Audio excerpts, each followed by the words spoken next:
et merci beaucoup d'être parmi nous aujourd'hui. C'est avec un immense plaisir que je vous souhaite vraiment la bienvenue à cette conversation virtuelle organisée par Wati en partenariat avec le Club du Sahel et de l'Afrique de l'Ouest. Alors aujourd'hui, nous nous réunissons autour d'un thème d'une importance capitale, c'est-à-dire les crises multiples au Sahel et le bien-être des filles et des femmes. Dans un contexte où la sécurité demeure une préoccupation majeure, il est impératif d'examiner de près les impacts de ces crises sur le bien-être des filles et des femmes de notre région. Et les défis auxquels sont confrontées nos communautés ne se limitent pas seulement à la sécurité, mais s'étendent également aux effets dévastateurs des changements climatiques. C'est dans ce contexte complexe que nous nous engageons aujourd'hui à explorer les voies permettant d'améliorer la situation des filles et des femmes au Sahel. La contribution de notre intervenante, Zeynaba Naraben, dont la présentation sera faite ultérieurement, sera vraiment importante. Et sa perspective et son expérience personnelle nous éclaireront sur les défis concrets auxquels sont confrontées les jeunes femmes de notre région, ainsi que sur les opportunités qui se présentent pour leur assurer un avenir meilleur. Avant de rentrer dans le vif du sujet, je vais laisser la parole à Gilles Yabi, le directeur exécutif de Wati. Ah, excusez-moi. Je vais laisser la parole à Jennifer, responsable des questions du genre au sein du Club du Sahel, pour une brève présentation sur le thème d'aujourd'hui. Jennifer, la parole est à vous. Merci beaucoup et bonjour à tous et merci pour cette opportunité. Je vais vous donner aujourd'hui un bref aperçu de ce que nous faisons au sein du Club du Sahel et de l'Afrique de l'Ouest sur les questions de genre. Donc, le genre représente un thème transversal dans notre programme de travail qui s'articule autour de trois axes. Donc, je vais partager mon écran rapidement juste pour vous montrer deux slides.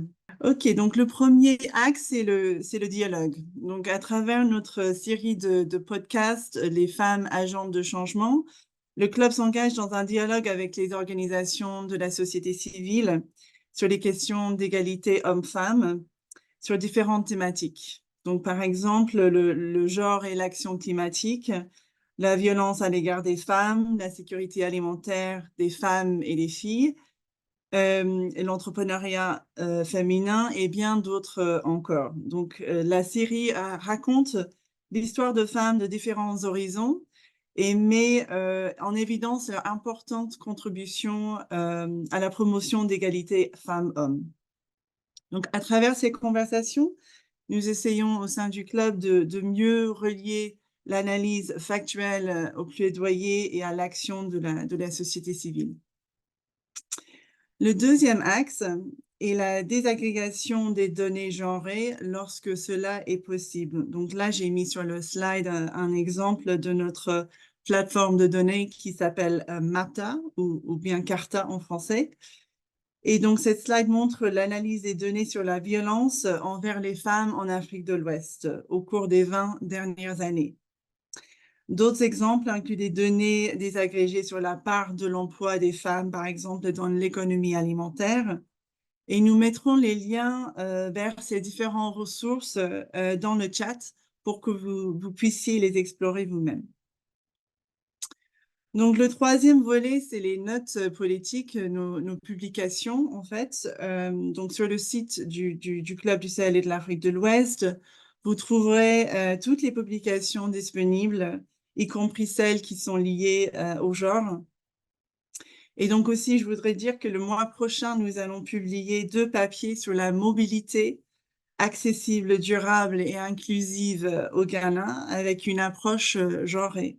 Donc, cette étude permet de mieux comprendre les schémas de mobilité des femmes et des hommes et d'éclairer les politiques publiques de transport pour les rendre plus équitables et plus inclusifs. Donc, je pense que j'espère vous avoir donné un bref résumé de ce que l'on fait. Et si quelqu'un souhaite obtenir plus d'informations sur ce que je viens de présenter, n'hésitez pas à nous contacter. Et avec Arlette, on va insérer les liens vers les différentes ressources dans le chat. Donc voilà, je m'arrête là. Merci beaucoup. Merci beaucoup, Jennifer, pour cette présentation des activités du Club du Sahel et de l'Afrique de l'Ouest relatifs aux questions du genre. Wati renouvelle encore une fois son plaisir de travailler avec le Club du Sahel sur ces questions importantes. Les conversations pour l'avenir, sur l'avenir du Sahel sont vraiment enfin, un espace pour poser et enrichir le débat, mais aussi émettre des recommandations et des pistes d'action sur le sujet.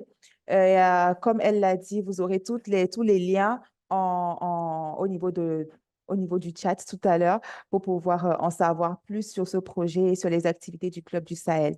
Alors, je vais laisser la parole à Gilles Yabi, directeur exécutif de Wati, pour son mot d'ouverture. Merci, merci beaucoup, Hadji. Merci, Madame Jennifer Shehan, pour ce mot introductif du Club du Sahel et en particulier des activités menées par le club dans le domaine de l'égalité des genres. Avec bien sûr tous les liens avec tous les autres sujets importants pour le Club du Sahel et qui sont aussi les sujets importants pour nous à Wati. Dans la suite d'Adi, je voudrais dire le plaisir que nous avons à Wati à collaborer depuis maintenant plus d'une année avec le Club du Sahel et de l'Afrique de l'Ouest dans le cadre donc de ces conversations sur l'avenir du Sahel.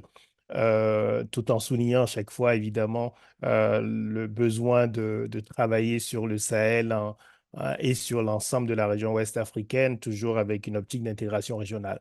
D'ailleurs, le dernier rendez-vous Wati Club du Sahel, qui date d'une semaine à peine, portait justement sur le sujet de l'intégration régionale aujourd'hui. Et ça, il avait rassemblé beaucoup de personnes de différentes catégories de la société autour de cette question de l'intégration régionale et animer le débat public sur toutes ces questions, les questions bien sûr de sécurité, les questions politiques, les questions économiques, les questions sociales, la question du bien-être des filles et des femmes, de l'égalité des genres. Toutes ces questions sont liées et pour nous, notre rôle à Wati, c'est justement de permettre une conversation modérée, calme, sérieuse sur tous ces sujets en nous basant sur des faits.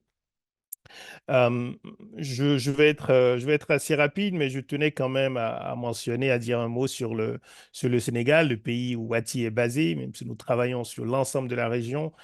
Nous sommes basés au Sénégal et nous avons évidemment déployé un certain nombre d'activités autour de l'élection présidentielle qui vient d'avoir lieu, en essayant de mettre des idées dans la campagne, de mettre l'accent sur les propositions, en présentant notamment des programmes des candidats, mais aussi en donnant la parole à des enseignants-chercheurs de 20 universités, enfin de 20 enseignants-chercheurs d'universités sénégalaises sur les priorités pour le Sénégal. Je voudrais surtout dire évidemment l'immense plaisir que nous avons à observer le dénouement de ce processus. Évidemment, nous sommes non partisans, donc il ne s'agit pas de saluer le résultat électoral, mais de saluer le fait qu'on a eu, ce qui est rare dans la région, un véritable sentiment de soulagement et d'espoir de la part notamment de la jeunesse et aussi une sorte de quand même de victoire de l'état de droit et du fait qu'on peut avoir des ruptures importantes sur le plan politique en passant, disons, par la voie électorale et par la voie démocratique et par le respect des institutions.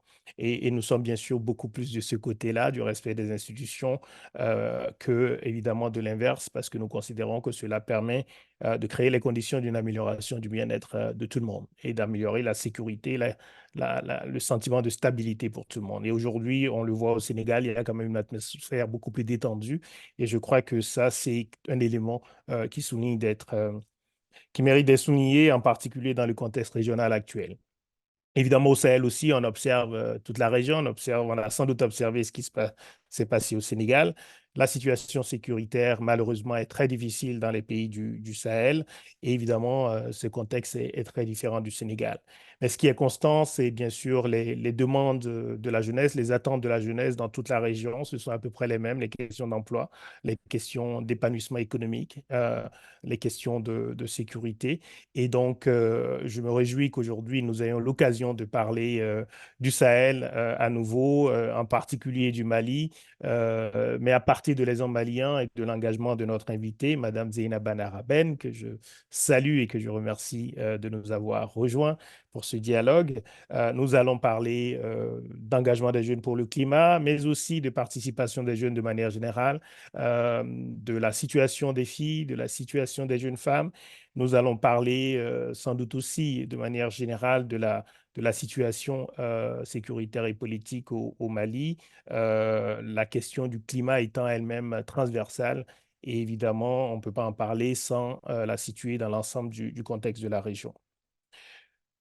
Donc, merci beaucoup et je pense qu'on va tout de suite commencer un premier tour alors pas un tour de table parce qu'on c'est un dialogue et cette fois-ci, on a vraiment une invitée qu'on va écouter tranquillement dans un mode de conversation. Et je voudrais peut-être commencer par des questions un peu personnelles parce qu'il nous semble être important de comprendre un peu votre parcours, de savoir ce qui, dans votre enfance, dans votre environnement familial, a généré peut-être ce qui est devenu un engagement important pour le climat, mais je pense de manière générale un engagement simplement pour des causes collectives.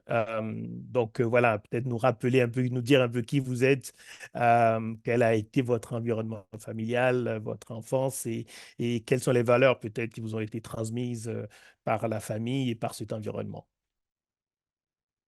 Zainaba. Alors, merci pour la parole, Gilles. Bonjour à tous et merci encore pour l'invitation. C'est un réel plaisir pour moi de partager ma petite expérience en matière de changement climatique, de crise climatique, de sécurité climatique et tout ce qui va avec. Alors, pour répondre rapidement à la question, déjà, je suis Zainab Arabel. Je suis née au Niger, mais je suis d'origine malienne et je suis ingénieure télécommunication de formation et actuellement, je suis à la tête d'un réseau, le réseau des jeunes sahéliens pour le climat au Mali. Donc, il faut savoir que je suis une vraie sahélienne parce que le Niger, le Mali, c'est, pour qui le sait, c'est vraiment le vrai, le fond du Sahel, le vrai Sahel. Donc, je suis issue de ces localités-là. Je pense que c'est en fait les réalités de ces localités qui m'ont poussée à me lancer un peu dans cette lutte. Et par rapport aux valeurs qui sont transmises par la famille, je parlerai du respect de l'autrui, mais surtout de l'altruisme et de la compassion. Donc, servir l'humanité, être là pour les autres, être là pour son prochain, être là pour sa communauté. Et c'est en quelque sorte, en fait, des valeurs qui m'ont été transmises et qui sont à la base aujourd'hui de cette lutte que je mène, donc au service de ma communauté, bien évidemment. Oui, mais merci beaucoup. Je pense que j'étais tellement pressé de vous entendre qu'on n'a pas présenté votre biographie, mais évidemment, je pense que vous l'avez fait. Hein. Vous êtes président donc du réseau des jeunes sahéliens pour le climat, mais vous êtes aussi membre de la Jeune Chambre du commerce. Exactement. Exactement, voilà. Et je pense que les collègues projettent donc justement euh, ces éléments de biographie. Vous siégez au comité de pilotage national du programme de microfinancement du Fonds environnemental mondial. Comme je le signalais, donc vous êtes présidente exécutive de la jeune, vous avez été présidente exécutive de la Jeune Chambre internationale Bamako Siwara et vice-présidente nationale de la Jeune Chambre internationale du Mali et vous êtes titulaire d'un master en ingénierie des télécommunications à l'École nationale d'ingénieurs Baba Touré de Bamako. Et je pense aussi que voilà, vous avez gagné un certain nombre de prix, notamment dans le domaine de l'art oratoire. Donc, à nouveau, nous sommes ravis de vous avoir. Mais peut-être en revenant encore un peu plus hein, vraiment sur votre enfance, on aimerait vraiment en savoir un peu plus sur voilà, sur le cadre familial, parce que en particulier lorsqu'on parle du Sahel, et on avait déjà eu une table ronde, notamment sur l'engagement des jeunes au Sahel il y a quelques mois, il y a cette question en particulier de la place des filles. Et c'est en fonction des familles, en fonction de là où on est finalement, on peut avoir des trajectoires très différentes, très vite déterminées finalement par les valeurs de la famille, de la société, et notamment en termes d'éducation. Simplement, il y a beaucoup de filles qui n'ont simplement pas l'occasion d'aller à l'école ou d'y rester suffisamment longtemps. Voilà, est-ce que vous avez eu tout de suite, disons, un environnement familial qui a été particulièrement porteur, où il n'y avait eu aucun blocage, aucune contrainte aucune différence par rapport aux garçons? Ou est-ce que voilà, vous avez aussi eu voilà, le sentiment qu'il y avait quelques contraintes particulières pour les filles et que cela a influencé ensuite votre parcours? Alors, pour parler de l'enfance, je dirais qu'en fait, l'enfance a été, on va dire, facile, puisque je suis quand même issue d'une famille où la mère et le père, en fait, étaient tous deux enseignants. Donc, travailler, en fait, était une nécessité pour nous, en fait. Étudier était une obligation pour nous, si je peux le dire comme ça. Donc, et moi et mes frères et sœurs, on a tous eu la chance de quand même faire des études comme on le souhaite. Mais j'avoue qu'à un niveau, arrivé à un certain niveau où il y a plus de responsabilités, où en tant que femme, on doit sortir, on doit faire des actions, on doit voyager en fait pour la cause que nous défendons. Et en tant que femme, ça va être un peu compliqué là, en fait, en famille et en société, parce qu'on se dit une femme ne fait pas ça, une femme ne sort pas, ne voyage pas toute seule, une femme ne reste pas en fait dehors jusqu'à certaines heures. Donc il y a eu certaines de ces difficultés là. Et j'avoue que en expliquant à la famille ce que nous faisons, en tout cas moi ça a été mon cas, en expliquant à la famille ce que je fais, en leur montrant de A plus B que tout ce que je fais, mes sorties, mes voyages, c'est vraiment pour une cause noble, ça a facilité les choses et on m'a permis en fait de faire ce que je veux. Et vous avez mentionné tout à l'heure que vous êtes né au Niger. Je ne sais pas à quel âge vous êtes C'est passé ça. ensuite au Mali, mais est-ce que vous avez, voilà, est-ce qu'il y a des différences que vous avez observées, si vous connaissez bien les deux pays? Est-ce qu'il y a des différences par rapport en particulier au niveau de la perception du rôle des filles? Alors, en fait, comme je le dis, c'est vraiment des pays qui ont presque les mêmes réalités et ça sur presque tous les plans. Franchement, le Niger et le Mali, c'est des pays qui ont les mêmes réalités. Moi, je me rappelle que quand je quittais, oui, j'étais vraiment petite, mais je me rappelle, parce que je suis d'origine du nord du Mali, je suis originaire du nord du Mali. Donc, j'ai quitté le Niger pour le nord du Mali. Et j'arrive à Gao, ben, la première des choses que je me suis dit, mais je pense que je suis toujours au Niger. Parce qu'en fait, l'environnement est le même, pardon. C'est la même chose, en fait. C'est les mêmes réalités. On rencontre presque les mêmes personnes, les mêmes visions, les mêmes réflexions. Donc, franchement, moi, j'ai pas vu de grandes différences par rapport au Niger et au Mali. Et surtout en ce qui concerne, en fait, le rôle de la fille et de la femme, en fait, de manière générale. Parce qu'après, ces deux pays sont des pays très conservateurs où la femme, en fait, pour eux, est réservée à rester mère de famille, à rester à la maison, à faire la cuisine, en fait, élever les enfants, si vous voulez, et ne doit pas être égal ou avoir les mêmes chances que les hommes. C'est vraiment des réalités pareilles dans ces deux pays-là. Et je pense que c'est des réalités qui sont communes, en fait, au Sahel de manière générale. D'accord. Et qu'est-ce qui a déterminé peut-être voilà, vos choix de domaine d'engagement, puisque vous êtes engagé beaucoup sur la question de l'environnement et du climat. Est-ce que vous pouvez peut-être un peu retracer ce parcours-là? Ça a commencé par quelle forme d'engagement ou de militantisme ou d'association? Comment est-ce que c'est arrivé et comment est-ce que vous avez commencé vraiment à développer cette activité parallèlement à vos études, j'imagine? D'accord. Alors, oui, parallèlement à mes études, parce qu'il faut le dire, c'est très important. Pour qui connaît l'École nationale d'ingénieurs, c'est pas évident de faire le militantisme en même temps.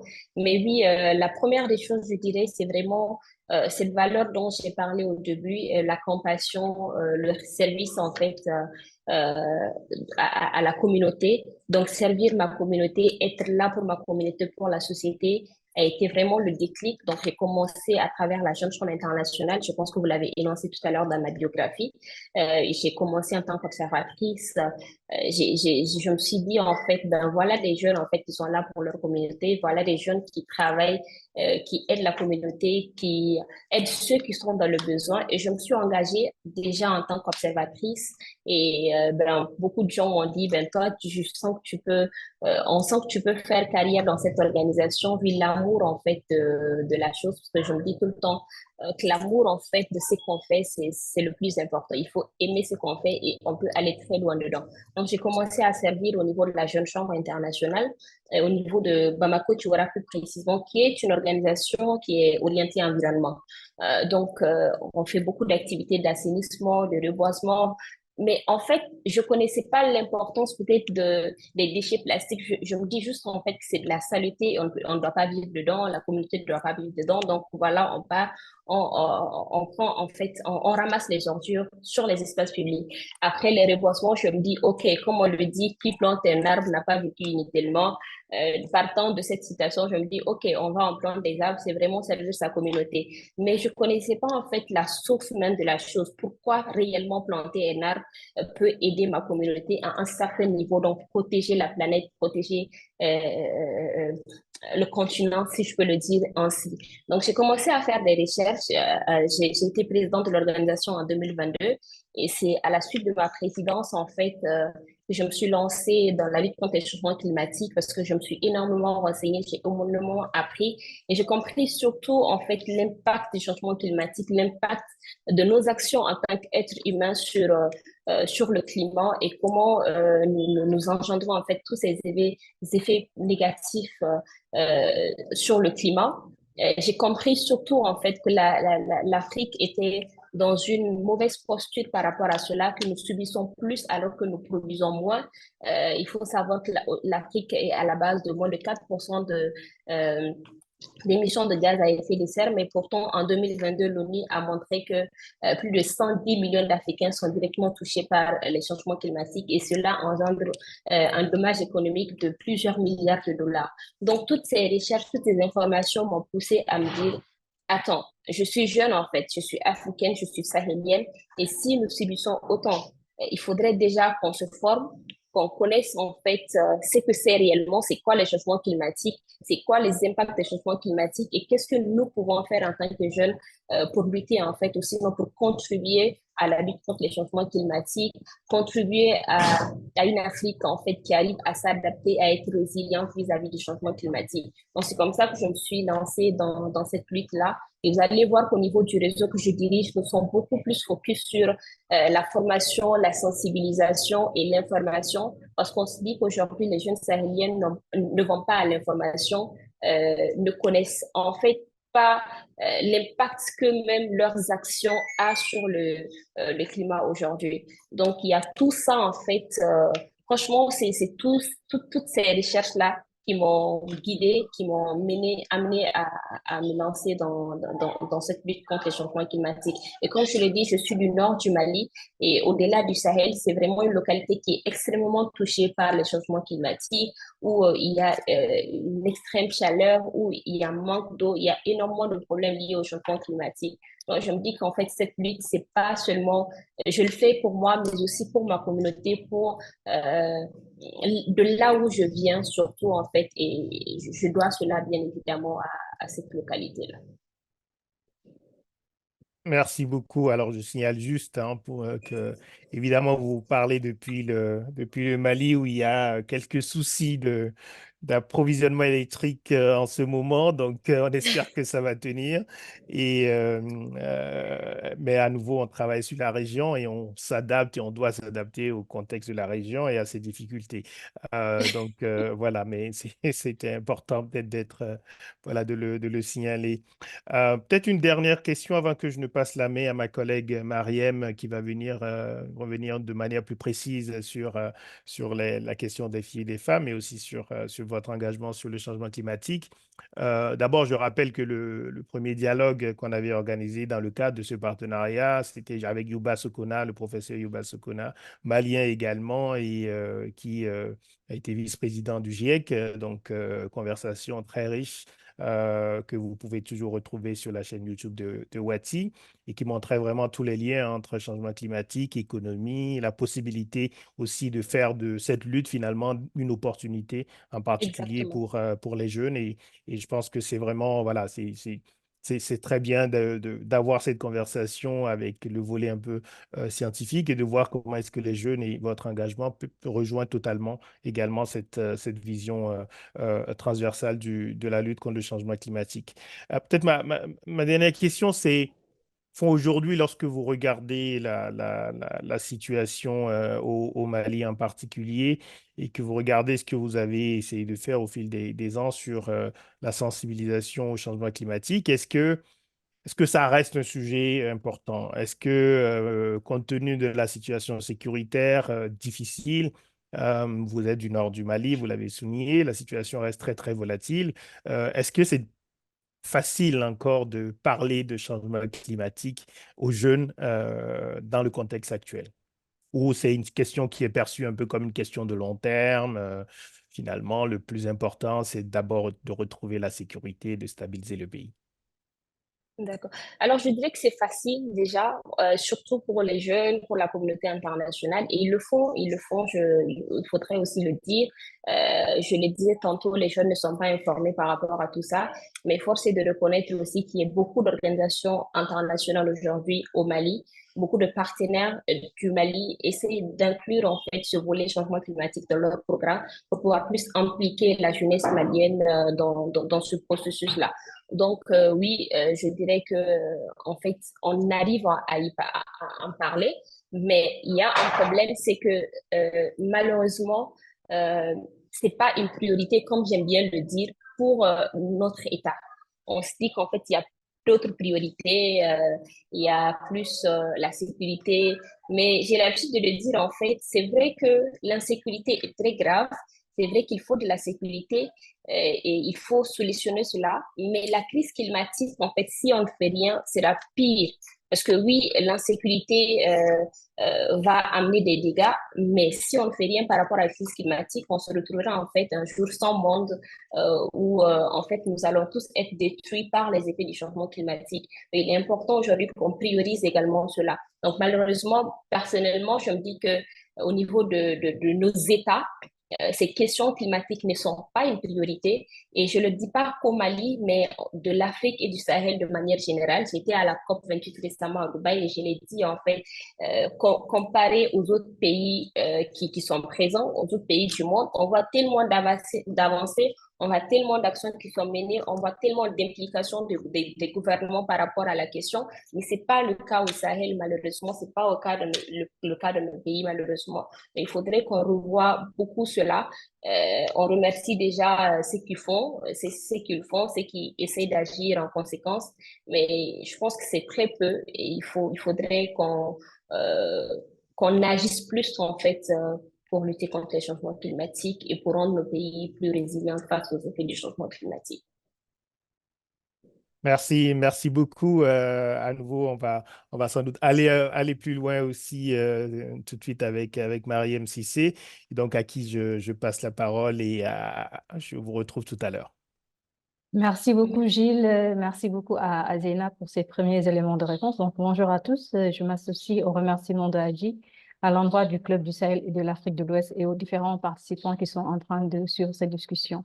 Alors, Hadji, Zéna, pour rester sur la question du changement climatique, justement, est-ce que vous avez l'impression qu'il y a des différences entre les différentes catégories de femmes, justement, et de filles au Sahel, mais surtout au Mali, sur le fait qu'elles soient en milieu urbain ou en milieu rural, est-ce que cela a un impact sur la compréhension qu'elles ont ou bien qu'elles devraient avoir des enjeux environnementaux et de l'impact que ces enjeux-là ont sur leurs conditions de vie?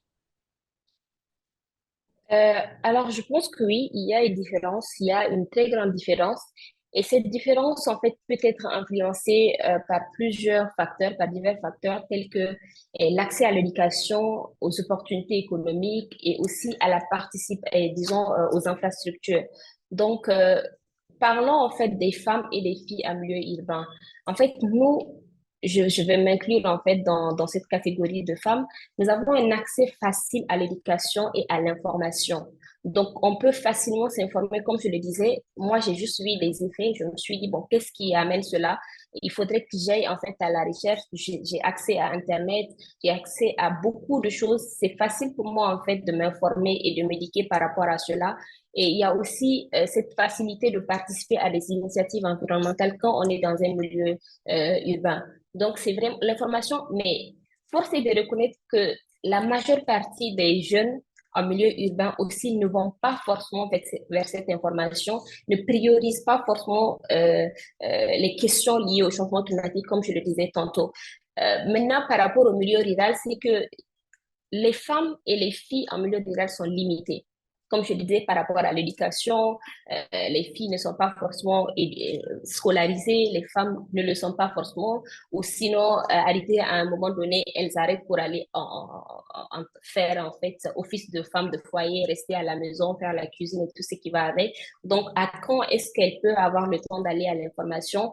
Hormis en fait le fait qu'elles soient aussi limitées côté information, elles n'ont pas en fait accès à certaines infrastructures, elles n'ont pas accès à certains outils en fait qui peuvent leur permettre d'aller à cette information. Mais il faut aussi reconnaître que par contre, par rapport aux femmes en milieu urbain, ils en fait ont une connaissance plus directe des effets du changement climatique. Parce que c'est là-bas en fait que les inondations sont plus fréquentes. C'est là-bas que la sécheresse frappe.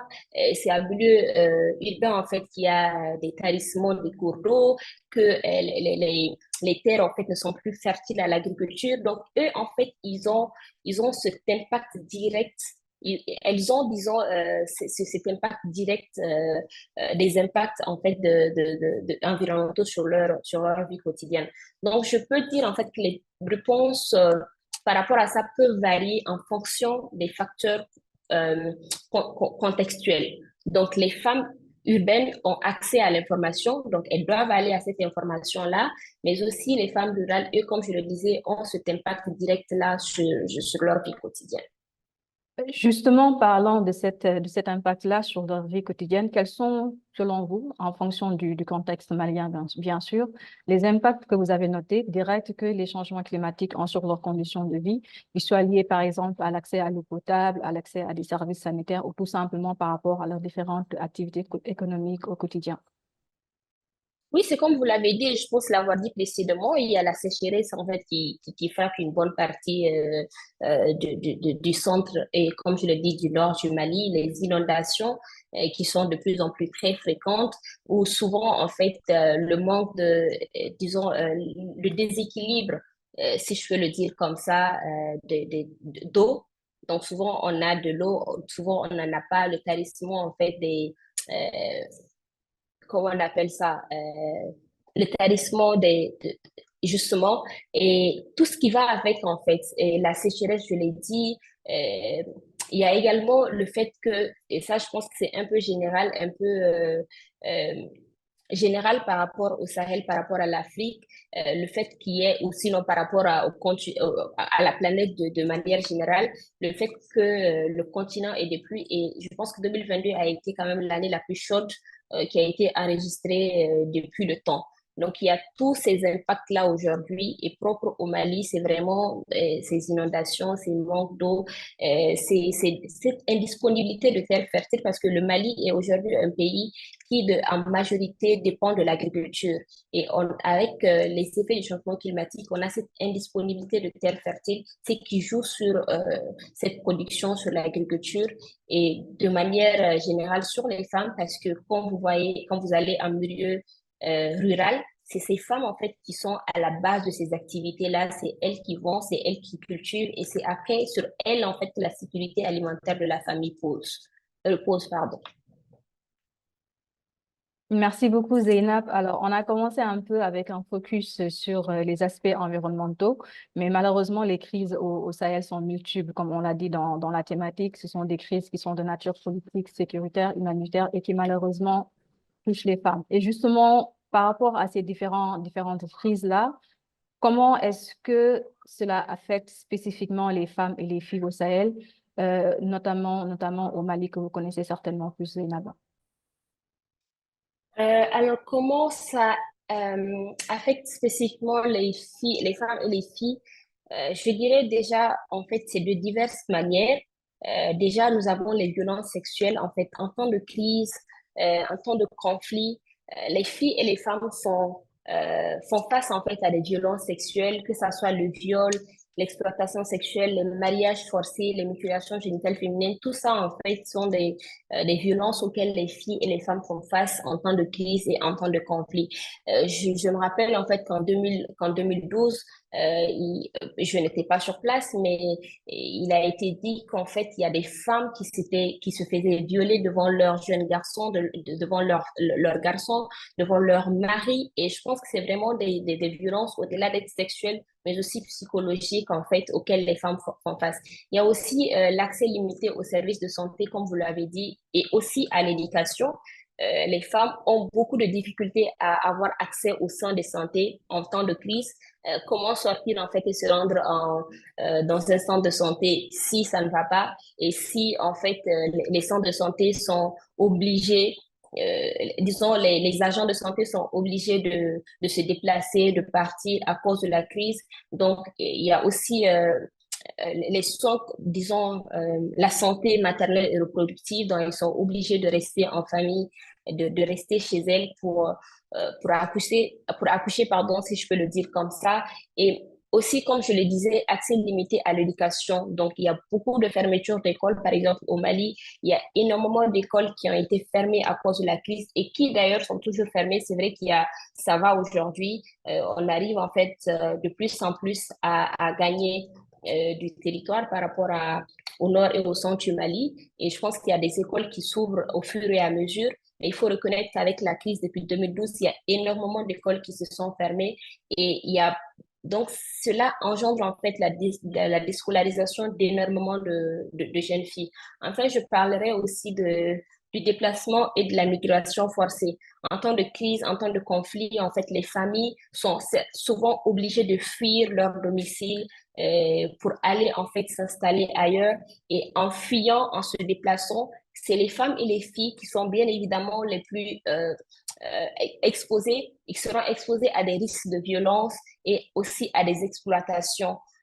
Donc, c'est un peu ça, en fait, je dirais, comment la crise affecte directement les filles et les femmes au Sahel, particulièrement au Mali. Merci beaucoup, Zeynab. Et aujourd'hui, vous, en tant que jeune femme, comment est-ce que vous voyez un peu la perception que ces femmes-là du Mali, ces femmes et ces filles-là ont de la perception ou bien la vision qu'elles ont de leur avenir en termes de droits des femmes, en termes d'inclusion, en termes d'autonomisation économique, malgré les différents défis actuels auxquels elles sont confrontées? Alors, il faut déjà reconnaître en fait que moi, je suis une femme en fait, donc forcée en tant que femme, on a envie d'un avenir meilleur, on a envie d'être éduquée, on a envie d'atteindre en fait certains niveaux de responsabilité, on a envie qu'on nous donne certains droits. Et donc oui, je dirais qu'aujourd'hui, les femmes, les filles maliennes ont besoin de ça et sont dans cette posture-là. Et il y a énormément, moi j'en connais énormément de femmes qui luttent pour cela, pour l'égalité du genre, pour la scolarisation des jeunes filles, en fait, pour que les femmes et les filles aient les mêmes chances qu'aujourd'hui, et les hommes et les garçons dans notre société. Je pense que c'est important, d'autant plus qu'aujourd'hui, on a un rôle crucial en tant que femme à jouer dans le développement de notre pays et du monde de manière générale. Donc oui, la participation des femmes doit être vraiment essentielle pour une réponse durable, parce que je pense que les femmes peuvent aujourd'hui beaucoup apporter en termes de perspectives et de solutions innovantes. D'accord. Et est-ce que vous vous sentez suffisamment incluse dans les différentes initiatives, dans les différents projets qui sont mis en œuvre au niveau national, mais aussi au niveau régional, avec des organisations comme la CEDEAO, pour justement prendre en charge ces crises-là? Est-ce que les jeunes femmes sahéliennes, elles sont suffisamment impliquées selon vous? Alors, je pense que quand vous parlez d'organisations internationales, je pense que c'est le but de beaucoup d'organisations, sinon c'est ce dans quoi beaucoup d'organisations internationales travaillent aujourd'hui. Donc oui, ils essaient tant bien que mal à impliquer les femmes dans tout ceci. Donc, ils essayent d'impliquer les femmes, de donner leur place aux femmes. Mais bon, force est de reconnaître aussi que notre société a eu en fait à casser les femmes d'une certaine manière. Souvent, les opportunités sont là, mais tellement il y a ce problème, il y a place donnée à la femme qui est dans la tête de certaines femmes, il est difficile en fait pour certaines d'aller vers ces opportunités qui leur sont offertes. Mais oui, j'avoue qu'aujourd'hui, ça va et ça commence à beaucoup aller. En tout cas, au niveau des organisations internationales, même s'il y a beaucoup à faire au niveau des gouvernements, au niveau de l'État par rapport à l'implication des femmes dans les instances de prise de décision et tout ce qui va avec. Moi, personnellement, dans mon domaine donc la lutte contre les changements climatiques, je dirais que je suis assez impliquée, en tout cas, dans tout ce que je peux faire à mon niveau. Je ne suis pas, en fait, limitée, si je peux le dire comme ça, dans ma lutte contre les changements climatiques. Merci beaucoup, Zeynab. Et peut-être l'autre question que j'ai envie de vous poser, tout à l'heure, vous avez parlé de l'augmentation des cas de violence sexuelle en temps de crise, l'accès limité aux soins de santé, l'accès limité également à l'éducation. Est-ce que vous avez connaissance des initiatives qui documentent justement ces différents impacts-là dans tous les domaines, que ce soit dans les domaines des violences sexuelles, l'accès réduit aux soins de santé, à l'éducation? Est-ce que c'est documenté? Et après cette documentation-là, est-ce qu'il y a des initiatives qui sont mises en œuvre pour justement prendre en charge ces femmes-là, leur permettre de sortir d'état de victimes de violences sexuelles, leur permettre de retourner à l'école si elles ont abandonné, etc.? Alors, je ne citerai pas en fait d'initiatives spécifiques parce que j'avoue que c'est pas un domaine dans lequel j'évolue beaucoup, mais j'ai beaucoup de connaissances et j'apprends en fait beaucoup qu'il y a beaucoup d'organisations qui évoluent dans ce domaine-là et qui, bien évidemment, mettent en place des activités, des initiatives pour aider ces femmes-là euh, après en fait les conflits, pour essayer en fait de les impliquer, de créer pour eux des activités régénératives de revenus pour qu'en fait elles puissent être autonomes. Donc, je sais qu'il y a beaucoup d'initiatives, mais je ne saurais vous en citer spécifiquement aujourd'hui. Beaucoup, Zainab. Juste rappeler aux participants qui sont en train de nous suivre qu'ils peuvent utiliser la box de chat pour poser des questions à notre intervenante. Et pour ceux qui souhaitent prendre la parole directement, utiliser l'option lever la main et on va leur donner la parole. Zainab, l'autre question que j'aimerais vous poser, c'est en tant que jeune femme née au Niger et qui évolue au Mali, selon vous, pourquoi il est important dans ces contextes de crise-là de donner plus de place, excusez-moi, à la voix des femmes pour qu'elles puissent s'exprimer et peut-être pour qu'elles puissent elles-mêmes donner des voies de solutions pour sortir de ces différentes crises-là? Alors, en fait, moi, j'ai l'habitude de le dire, en fait, toute décision prise pour nous, sans nous et contre nous. Donc, aujourd'hui, on se dit qu'on prend des décisions pour les femmes, on se dit qu'on cherche des solutions pour les femmes, mais comment chercher des solutions pour moi alors que c'est moi qui suis en galère, c'est moi qui suis dans le besoin sans que je ne sois présente, en fait. Donc, il faudrait impliquer les femmes autant qu'on peut dans ces processus-là. Il faudrait qu'on nous implique dans les instants de prise de décision. Il faudrait que les femmes soient là, en fait, et qu'elles soient impliquées à tous les niveaux pour pouvoir chercher des solutions de sortie de crise par rapport à tout ça. Donc, il est crucial aujourd'hui, je pense, de renforcer la participation et le leadership des femmes dans les initiatives de lutte contre les crises au Sahel et surtout d'investir dans leur autonomisation. Je pense que c'est très important.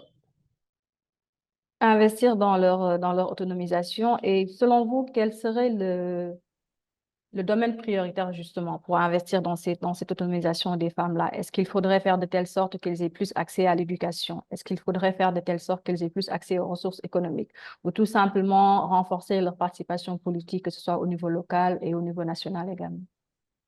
Je pense que c'est à ces trois niveaux, c'est vraiment à ces trois niveaux. Il faut déjà l'accès à l'éducation, parce qu'il est très important, je l'ai dit, il faudrait qu'on soit impliqué, mais on ne peut être impliqué sans être éduqué, sans être informé, sans en fait pouvoir se défendre et savoir quoi dire. Donc, c'est très important qu'elles aient, disons, accès à l'éducation. Je pense que c'est une première des choses, mais aussi l'économie, en fait. Si la femme doit rester à ne rien faire, si en fait la femme ne gagne pas sa vie, elle dépend beaucoup des autres. Je pense qu'elle n'a pas trop, en fait, son mot à dire dans beaucoup de localités, dans beaucoup de familles. Donc, c'est important, en fait, que les femmes puissent se défendre. C'est important. En fait, si beaucoup de femmes font aujourd'hui, c'est mon avis, si beaucoup de femmes aujourd'hui font face à des violences, surtout des violences conjugales, je me dis que c'est parce qu'elles n'ont pas, en fait, rien à faire. Elles restent à la maison du matin jusqu'au soir. En fait, à un moment donné, la personne s'en lasse, en fait, l'homme se lasse et ça peut engendrer, c'est pas dans tous les cas, mais ça peut engendrer des violences conjugales, ça peut engendrer d'autres types de violences. Donc, il est important que les femmes sortent, qu'elles aient en fait quelque chose sous la main à faire et donc l'économie, c'est important. Et les instances de prise de décision, la participation politique est également aussi très important aujourd'hui. Comme je l'ai dit, on ne peut pas prendre de décisions sur nous et c'est dans la politique, en fait, que ces décisions-là se prennent. Et si nous, en tant que femmes, sommes à l'écart, nous restons à l'écart, on se dit que c'est parce qu'on est femmes, on ne doit pas prendre la parole ou parce que les hommes sont là, nous, on ne peut pas prendre la parole. Je pense que ça ne le fait pas. Donc, il faut impliquer à suffisance les femmes dans les instances de prise de décision et aussi nous faciliter, en fait, la participation dans la politique, c'est très important.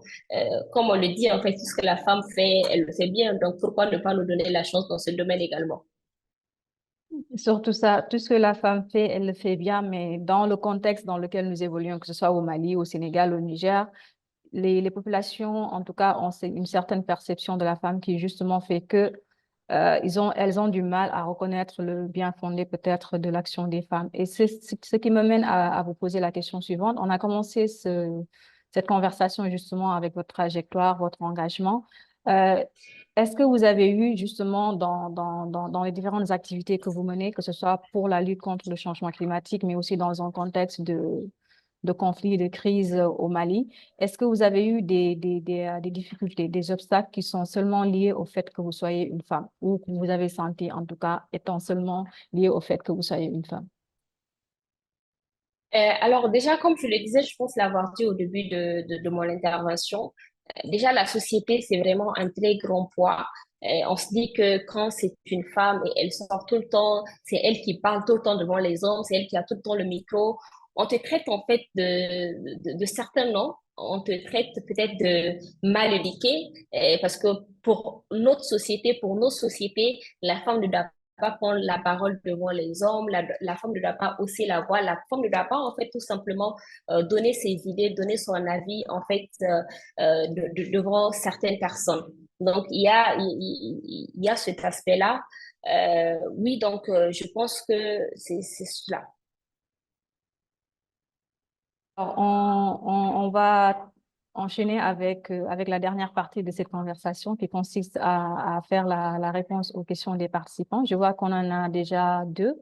La première est de Monsieur Ibrahim Kampo qui demande si votre organisation a un programme de mentoring justement pour accompagner des personnes qui souhaiteraient s'engager dans la même cause que vous. Vous pouvez répondre à cette question, on va enchaîner avec l'autre. D'accord. Alors, je l'ai dit en fait, au niveau du réseau, pour nos premières années d'existence, on voudrait beaucoup s'impliquer en fait dans l'éducation, dans l'information et de la sensibilisation. Donc, on fait beaucoup de formations. Je dirais pas qu'on a un programme de mentoring spécifique, mais on a beaucoup de modules de formation qu'on dispense en fait. Et là, on est en train de mettre en place un programme. Le programme de mentoring, c'est beaucoup plus pour les enfants en fait les enfants de 9 à 14 ans. Donc, on a un programme dénommé Green Kids qui consiste en fait à former ces enfants-là, à être là pour eux, à les éduquer, pardon, parce qu'on se dit qu'en fait, quand tu éduques un enfant, tu éduques la famille, surtout sur les questions liées au changement climatique. Imaginez que vous rentrez chez vous et que votre enfant vous dit, tati, tanti, tonton ou papa, maman, on ne jette pas en fait le plastique par terre. Je pense que on se dit automatiquement que si c'est l'enfant qui me l'inculque, si l'enfant qui me le dit, je dois arrêter de faire ça parce qu'on n'a pas besoin à chaque fois que ce soit les enfants qui sont ados pour nous dire en fait d'arrêter certains actes. Donc oui, on a des programmes de mentorat, mais plus pour les enfants, mais pour la jeunesse, on fait beaucoup plus de formations, des webinaires, on organise énormément de webinaires avec des experts en fait nationaux, mais aussi internationaux sur la question liées au changement climatique. Et également au niveau du Mali, on voudrait commencer, j'avoue qu'on ne l'a pas encore commencé, mais c'est dans nos perspectives, en fait, une tournée universitaire où on passera en fait dans quelques universités et former les étudiants sur l'action climatique. C'est quoi les changements climatiques? Quels sont les impacts du changement climatique? Et qu'est-ce que, en tant que jeune, on peut faire pour lutter contre les changements climatiques? Comment on peut agir quotidiennement pour lutter contre les changements climatiques? Donc, je ne sais pas si j'ai répondu à la question de... Oui, merci beaucoup, Zeynab. Alors, on a une autre question de M. Lubna Reis qui demande si, selon vous, les jeunes filles et les jeunes femmes peuvent jouer un rôle dans la prévention des conflits liés au changement climatique et quel serait ce rôle justement selon vous? Alors, elles peuvent jouer un rôle et elles doivent d'ailleurs jouer un rôle parce qu'en fait, elles sont les plus touchées par les changements climatiques. Que ce soit les crises sécuritaires ou les crises climatiques, en fait, les filles et les femmes sont très vulnérables par rapport aux impacts. Donc, il faudrait déjà, leur premier rôle, c'est déjà de s'informer. C'est de s'informer, en fait, sur les questions et sur leur impact. Et comme je le disais tantôt, l'éducation, en fait, il faut savoir que la base de l'éducation dans notre société, c'est vraiment la femme. Et c'est à la femme d'éduquer, c'est à la femme d'inculquer certaines valeurs. Et je me dis qu'en fait, c'est vrai que nous produisons moins, comme je l'ai dit au début de mon intervention, de gaz à effet de serre. Nous sommes à, à la charge, ou sinon, comment on dit ça, de seulement 4% d'émissions de gaz à effet de serre. C'est seulement ce, au minimum, et je pense que c'est moins que ça même, en fait. C'est 3, et quelques, en fait, d'émissions de gaz à effet de serre au niveau de l'Afrique. Mais il faut aussi reconnaître qu'il y a certaines pratiques qu'on peut arrêter aujourd'hui qui peuvent contribuer à être en fait, à ce que l'Afrique, à ce que nos populations soient plus résilientes et s'adaptent aux effets du changement climatique. Et je pense que c'est à la femme d'éduquer à cela. C'est plus facile pour la femme d'éduquer, c'est plus facile pour la femme de transmettre certains savoirs. Et c'est cela, en fait, qui doit être le rôle des femmes et des jeunes filles dans la lutte contre les changements climatiques. L'éducation au changement de comportement. Merci beaucoup, Zeynab. On a une autre question de Sarah qui demande, est-ce que vous avez l'impression que les voix des femmes sont suffisamment entendues et prises au sérieux sur la scène régionale et aussi internationale? Et constatez-vous des améliorations justement par rapport à ça, notamment sur le sujet du changement climatique? Oui, je dirais que oui. En fait, comme toute chose, c'est progressif, d'accord? C'est vraiment progressif. Si il faut prendre en fait 10 ans en arrière, 5 ans en arrière, 20 ans, 100 ans en arrière, où la femme n'a pas du tout droit à la parole, et aujourd'hui où, même si c'est sur 100 hommes, nous nous retrouvons 20, 30 femmes en fait qui arrivent à se défendre, à prendre la parole, je me dis qu'il y a de l'amélioration. Et côté changement climatique, oui, parce que il faudrait juste aller à la COP et vous verrez énormément de femmes, même négociatrices, qui négocient en fait pour bien évidemment en faveur de leur pays par rapport aux effets du changement climatique. Donc c'est important de reconnaître aussi les avancées par rapport à la place des femmes dans la lutte contre les changements climatiques, mais de manière générale, les instances de prise de décision et leur rôle de femme dans toutes les crises, en fait, et les questions liées, les problématiques que subissent le pays. Merci beaucoup, Zeynaba. Je vois qu'il y a mon collègue Ba qui a la main levée. Ba, tu as une question? Ba, tu as la main levée. Oui, une question. On t'écoute. Merci beaucoup, Zeyna, pour toutes ces réponses. Alors, ma question concerne peut-être la représentativité des femmes au sein des instances de décision.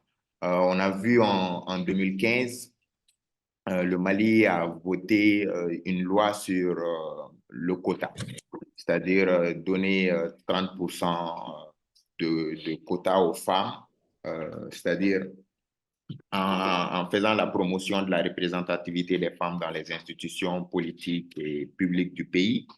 On avait décidé que sur les listes électorales, qu'il y ait au moins une femme sur 3, et aussi dans les postes de nomination, qu'on ait aussi le même quota. Mais depuis 2015, on a rarement atteint le quota des 30%. Alors, est-ce que tu penses que le, le, ce, ce fait de mettre en place un quota est bien ou pas? Quelle est ta perception sur le quota? Parce que lorsqu'on voit dans d'autres pays, on parle d'égalité, de parité. Donc, et nous, on est encore à 30%, qui n'est même pas respecté lorsqu'on regarde, même pendant la transition, lorsqu'on regarde le gouvernement et les organes de transition. Alors, quelle est ta perception sur ce quota de 30%? Ensuite, la deuxième qui fait aussi référence à la représentativité, est-ce que ces 30% des femmes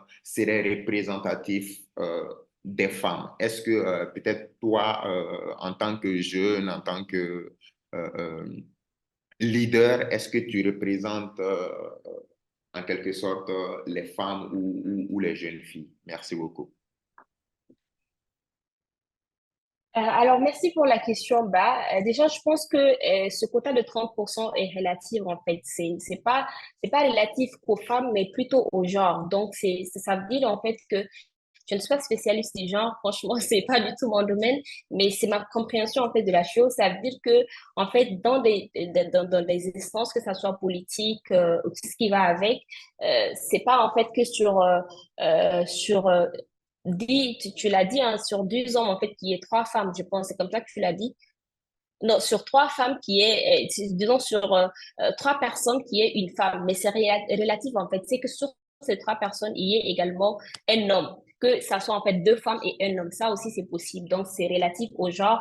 Et je pense que c'est important de respecter cela. Et ça peut être représentatif, même si je trouve, moi, personnellement, que c'est peu. Mais bon, après, tout le temps, on me dit que je suis dans l'excès, parce que je me rappelle que récemment, on parlait, en fait, du quota aussi de la représentation des jeunes dans les instances de prise de décision au Mali, et on a parlé, je pense, de aussi 30%, mais j'ai dit c'est très peu, en fait. Si 30% de la jeunesse doit être représentée, c'est que nos gouvernements, nos directions seront remplies, en fait, que de vieux, parce que 30% des jeunes, c'est absolument rien par rapport au taux de jeunes aujourd'hui dans nos différents pays. Donc oui, je pense que c'est déjà une avancée, mais que ça soit déjà respecté. On peut prétendre avoir plus, on peut prétendre aller peut-être de 30% à 50%. C'est bien, en fait. C'est ce que nous voulons tous en tant que femmes, et mais surtout certains hommes aussi, parce que nous avons des kivorchis. Mais il faut déjà qu'on commence à respecter ces 30%-là. Tu l'as dit, malheureusement, c'est pas le cas. C'est une loi qui a été votée, mais qui n'est pas du tout respectée, mais absolument pas. Dans le gouvernement, tu vas voir que les 30% ne sont pas respectés du côté des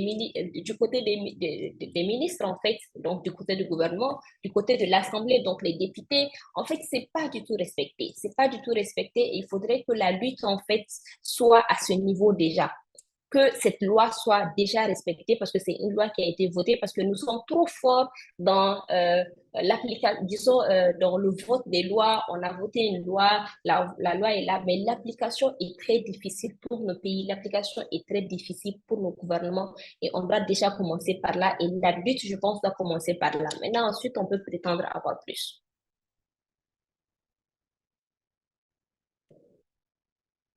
Merci beaucoup, Zeynep. Si tu n'as pas d'autres questions, j'aimerais relancer Zeynep sur cette question justement. Selon vous, qu'est-ce qui rend cette application difficile?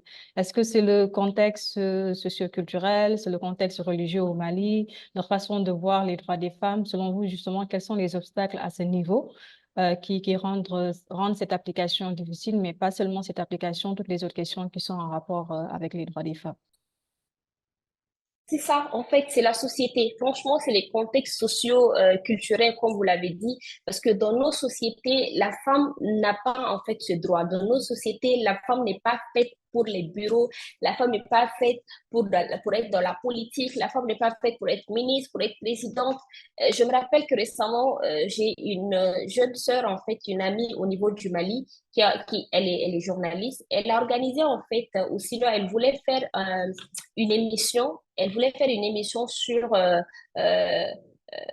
fait déjà une émission, en fait, sur une chaîne télévisée au niveau du Mali et le thème en marge du 8 mars, c'était une femme présidente au Mali. Mais figurez-vous qu'en fait, c'est même les femmes qui étaient contre, en fait, dans ses commentaires parce qu'elle a juste mis sur son Facebook pour savoir, en fait, si c'est possible une femme présidente afin de faire l'émission. Il fallait pas voir les commentaires des jeunes femmes, en fait.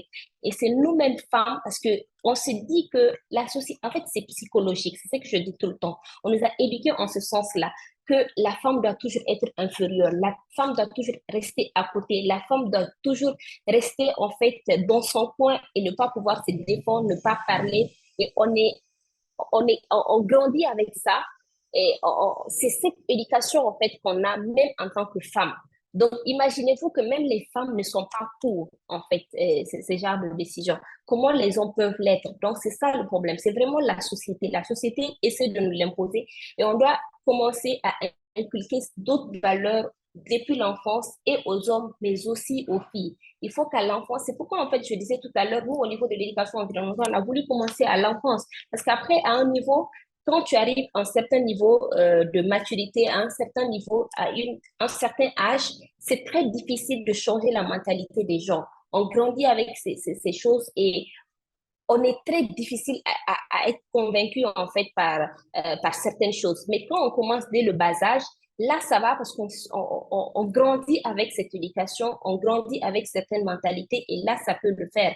Donc c'est vraiment cela. Je pense qu'il faut commencer maintenant l'éducation, la sensibilisation dès le bas âge, que les femmes inculquent certaines valeurs à leurs enfants, qu'ils expliquent aux jeunes garçons que ta jeune sœur déjà, avant que ça soit en fait dans le futur ta femme, ta jeune sœur n'est pas celle qui doit faire tout le temps le ménage, c'est pas elle qui doit faire, qui doit en fait à chaque fois laver les habits, c'est pas elle qui est faite en fait pour le ménage et être à côté, mais que toi, tu es amené à être chef de famille, amené à être celui qui va diriger, amené à être celui qui va à chaque fois en fait prendre la parole et l'autre se taise. C'est là que ça doit commencer en fait au niveau de la famille. Les enfants doivent être éduqués en ce sens-là.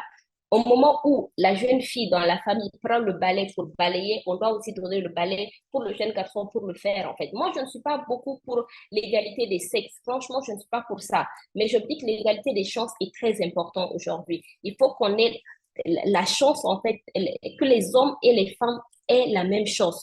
Je ne sais pas si c'est la même chose, comme je l'ai dit, je ne suis pas spécialiste en fait des questions liées au genre et tout ce qui va avec, mais c'est ma compréhension des choses en fait. On peut ne pas dire que l'homme et la femme ne sont pas les mêmes, d'accord? On ne peut jamais être les mêmes, mais on doit avoir les mêmes chances dans la vie. Et selon vous, est-ce qu'il y a eu changement dans les discours sur les droits des femmes au Mali avant, pendant ou après la crise? Est-ce que il y a les différentes crises qui se sont succédées ont eu un impact ou bien ont affecté la façon dont la population, dont la société voyait un peu le débat sur les droits des femmes au Mali, selon vous? Comme je l'ai dit, en fait, il y a beaucoup d'avancées. Donc, ça va, en fait, ça va. Les mentalités commencent à changer. Il commence à avoir du changement par rapport à cela. On commence à avoir des femmes leaders, des femmes en fait, prennent des postes de responsabilité, des femmes à qui on donne leur place et qui donnent le droit, qui ont le droit à la parole. Donc, je pense qu'il y a beaucoup d'avancées par rapport à tout cela. En tout cas, par rapport au passé, par rapport à il y a 10 ans, il y a 5 ans, ça va. D'accord. Alors, on a une autre question ici de M. Ibrahima Adamou qui demande les défis spécifiques auxquels vous faites face dans le cadre de vos activités. Et on a une autre question aussi qui demande les démarches pour rejoindre l'Organisation des jeunes sahéliens et les opportunités offertes aux nouveaux membres pour s'engager dans les initiatives qui sont liées aux différents défis qu'on a abordés et le changement climatique en particulier. Alors, par rapport aux défis auxquels personnellement je fais face, euh, alors je ne sais pas si la question fait allusion à l'organisation ou moi en tant que femme, si À la votre personne peut juste organisation. spécifier. À votre organisation. À l'organisation. D'accord. Déjà, il faut savoir que c'est une nouvelle organisation. Personnellement, j'ai commencé à militer il y a très longtemps. Je l'ai dit au début, j'ai commencé la Jeune Chambre où j'ai été présidente en 2022. Mais le réseau, en fait, c'est déjà un réseau qui a été mis en place au Burkina Faso depuis 2018, mais qu'on a mis en place au Mali il y a juste 2 ans. Donc, il y a ces difficultés souvent avec les partenaires parce qu'on se dit qu'on n'a pas d'expérience. Pourtant, il faut reconnaître que c'est vraiment des gens qui ont de l'expérience un peu partout qu'on a essayé de mettre au niveau du réseau. Donc, c'est vrai que le réseau est une jeune organisation, mais ceux qui constituent le réseau, pardon, ont de l'expérience, mais les organisations ont souvent du mal à comprendre tout cela. Et vous allez voir que des fois, on te demande, est-ce que tu as 5 ans d'expérience? Est-ce que pour qu'on puisse te donner du financement, pour qu'on puisse t'accompagner? Mais nous, on n'a vraiment pas de problème avec ça. On se dit qu'on va aller avec les moyens du bord. Toutes les activités que je vous ai citées, c'est vraiment des activités qu'on fait à fond propre, les webinaires, les formations, on les fait vraiment à fond propre. Et c'est notre premier financement. D'ailleurs, c'est vraiment un financement qui n'est pas du Mali, parce qu'il faut aussi reconnaître que les Européens sont beaucoup plus en avance sur nous et ont plus confiance à la jeunesse que nous, nos pays, en ont confiance. Donc, c'est vraiment un financement des Italiens, du ministère italien de l'Environnement et du PNUD Centre Rome, qui nous ont fait confiance en tant que jeune organisation et qui nous ont financé pour la mise en place de ce programme-là. Donc, c'est ça le défi auquel aujourd'hui nous faisons face, le financement, parce que c'est très important pour vouloir agir à certains niveaux, avoir un grand impact, il faut du financement, il faut vraiment beaucoup de financement, mais là, à ce niveau, nous, à ce stade, on a beaucoup de problèmes par rapport à cela. Mais on espère que ça va aller parce que déjà, on a un premier financement et on espère que ça va aller dans l'avenir. Maintenant, par rapport aux opportunités, il y en a énormément. Franchement, il y en a énormément. Il faut juste aller vers l'information, ne pas rester et attendre que l'information vienne vers nous. Spécifiquement au changement climatique, comme je l'ai dit, le programme, en fait, à travers lequel moi, le programme du réseau Greenpeace a été financé, c'est un programme italien Youth for Climate. Et même récemment, ça a été lancé. Je pense qu'ils ont clôturé ou pas, je ne me rappelle plus. Je pourrais peut-être me renseigner après, vous donner l'information pour vous partager avec les participants si possible. Mais c'est vraiment un programme où les jeunes du monde entier ont l'opportunité de proposer des projets innovants pour leur communauté, pour leur pays. C'est le Youth for Climate, comme je le disais, et c'est financé par le ministère italien de l'Environnement. Il y a plein d'opportunités comme ça. Mais il faut aller faire ces opportunités-là, ne pas attendre en fait que ça vienne vers nous. Les Nations Unies, d'autres organisations, même dans nos pays, en fait, il y a beaucoup d'opportunités. Il faut juste les saisir, savoir les saisir et aller vers ces opportunités-là. Merci Maintenant, beaucoup. je pense que j'ai oublié, c'est pourquoi il est important de noter les questions. Pour rejoindre en fait l'organisation, il faudrait déjà aller sur notre page Facebook, Réseau des jeunes sahéliens pour le climat au Mali, sur Facebook. Et nous avons une petite vidéo en fait qui montre un peu comment nous rejoindre au niveau du réseau. Quelles sont les procédures à suivre pour être membre du Réseau des jeunes sahéliens pour le climat au Mali. Et si vous n'êtes pas au Mali aussi, je précise que le réseau existe au niveau du Niger, au niveau de la Mauritanie, du Tchad, mais aussi au Burkina. Donc, nous sommes dans 5 pays, le 5e, c'est le Mali. Merci beaucoup, Zaina, pour les informations très utiles pour les personnes qui veulent rejoindre l'initiative et travailler à vos côtés. J'ai peut-être une dernière question avant de redonner la parole à M. Yabi. Tout à l'heure, on a mentionné la question de l'accès de l'éducation des filles, notamment en période de crise. Souvent, il y a certaines écoles qui sont fermées, les filles n'y retournent pas. Et il y a aussi un autre défi qui est lié à l'éducation des filles pour lequel on avait eu une discussion il y a 2 semaines, c'est la précarité menstruelle en milieu scolaire.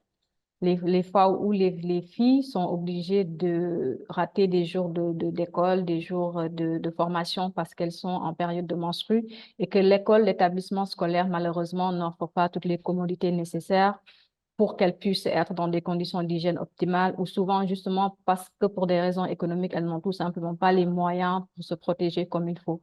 Est-ce que c'est une question qui est aujourd'hui, j'imagine, présente au Mali? Est-ce qu'il y a des initiatives qui vont dans ce sens-là? Et qu'est-ce que vous préconisez qu'on puisse faire pour prendre en charge ces questions au Mali qui est aujourd'hui essentielle? Alors, oui, je pense à ce niveau également, il y a des initiatives, mais là, je pourrais peut-être donner un exemple. Il y a une ONG dénommée AFLED, je pense. AFLED, il n'y a pas longtemps, parce que j'ai une sœur qui travaillait, et en fait, eux, ce qu'ils ont fait, c'est d'offrir des kits en fait sanitaires aux jeunes femmes, aux jeunes filles qui sont dans le besoin et qui n'ont pas les moyens en fait de se payer, comme vous l'avez dit, ce kit sanitaire-là. Et c'est ces genres d'initiatives qui doivent continuer aujourd'hui dans ces localités. C'est une réalité qui est là, vous l'avez dit. En fait, nous sommes en fait un pays sous-développé. On a des localités qui sont beaucoup dans le besoin. C'est vrai qu'en milieu urbain, encore ça va. On se dit que, on a les moyens où on peut avoir 500 francs pour se donner, en fait, euh, pour se faire plaisir, en fait, par rapport à ce kit sanitaire, mais c'est pas le cas dans certaines localités très reculées, dans des milieux ruraux. Donc, il faudrait des initiatives comme telles, comme le fait AFLEG, et pouvoir offrir à ces jeunes femmes-là des kits sanitaires. On ne demande pas en fait de leur donner de l'argent, mais juste ce kit-là qui peut aujourd'hui les aider. Je pense qu'aussi il y a des initiatives dans le cadre de l'entrepreneuriat. Il y a des jeunes femmes en fait qui aujourd'hui, en tout cas au niveau du Mali, euh, euh, font des kits sanitaires mais traditionnels. Donc là, tu n'as pas besoin chaque mois d'en acheter, mais c'est traditionnel, tu peux l'utiliser plusieurs fois. Et je pense qu'elles le vendent à des prix très abordables pour les jeunes filles qui sont dans le besoin. Et ça, c'est dans le cadre de l'entrepreneuriat tout simplement. Donc, il faudrait beaucoup plus d'initiatives en ce sens-là pour pouvoir aider ces filles qui sont dans le besoin. Merci beaucoup Zeynep pour ces 45 minutes de discussion très enrichissantes, je l'espère, pour l'ensemble des participants qui nous ont suivis jusque-là. Donc, je vais redonner la parole à Monsieur Yabi qui, je pense, a une question pour vous avant de poursuivre. Oui, merci beaucoup Mariem et Zeynaba aussi. Je rappelle qu'on est en plus en mois saint de Ramadan et donc c'est aussi pour ça qu'on a un peu changé Ouais, l'horaire de cette activité pour que ce soit le matin et pas l'après-midi. En particulier dans le Sahel, il fait encore plus chaud, très très chaud en chaud. ce moment. C'était la saison la plus chaude. Donc merci à nouveau pour cet engagement et cette conversation très riche. Je pense qu'il y avait, alors, je pense que peut-être qu'on n'a pas relayé une question qui avait sur l'identification, enfin, le rôle la question d'état civil aussi, est-ce que ça reste un obstacle important, notamment pour les filles, pour leur maintien à l'école? Donc, peut-être si vous avez des choses à dire là-dessus. Et là aussi, s'il y a des initiatives un peu au Mali sur cette question. Et l'autre question, alors je relais une question qu'on a reçue, mais qui était aussi en fait la mienne sur la question du rôle des religieux dans le domaine des droits des femmes au Mali. Alors je sais que vous l'avez mentionné, hein, vous êtes notre réseau est essentiellement sur le climat et pas sur les questions de genre. Mais évidemment, en tant que citoyenne aussi, vous êtes attentive à ces questions et on l'a déjà entendu. Vous avez beaucoup parlé de la répartition des tâches, par exemple, entre les garçons et les filles, des éléments très importants sur lesquels nous revenons souvent à Wati, le rôle des garçons aussi pour faire évoluer le rôle des filles et des femmes. les filles. Et je voulais vous demander, parce qu'en 2010, je crois que c'était bien 2010, la mobilisation contre, disons, un projet de code de la famille à l'époque au Mali, qui avait d'ailleurs peut-être un peu révélé la personnalité de l'imam Dicko à l'époque. On est 14 ans plus tard. Euh, Où est-ce qu'on en est dans le débat? Est-ce que le débat a complètement disparu sur ces questions de société importantes, héritage, égalité de droits dans certains domaines? Comment est-ce que la crise a affecté le débat et peut-être même juste la possibilité pour des organisations de jeunes, par exemple, dirigées par des femmes, de poser ce débat-là? Est-ce que c'est encore le cas finalement? Voilà, vous pouvez en débattre, vous en débattez publiquement. Est-ce que vous parlez avec aussi parfois peut-être justement des autorités religieuses? Voilà, comment est-ce que vous voyez tout ça? Est-ce qu'on a avancé ou finalement on n'a pas avancé en 14 ans quasiment sur cette question? Question difficile, je sais, mais Très difficile parce que c'est très difficile de se prononcer en fait sur les questions religieuses au Mali, mais bon, je vais essayer d'y aller, de me lancer. Alors, je pense que les organisations féminines essaient de faire en fait du mieux qu'elles peuvent pour aussi former ces hommes religieux, ces leaders religieux en fait, pour les sensibiliser autant qu'elles peuvent en fait, pour qu'ils essaient aussi d'aller vers ce changement de comportement parce que c'est très important. Comme je l'ai dit, je l'ai répété plusieurs fois, c'est une question de mentalité, c'est quelque chose avec lequel on est né et grandi. Alors on se dit que c'est la réalité, ça doit se passer comme ça. Et voilà, donc côté religieux, c'est la même chose en fait.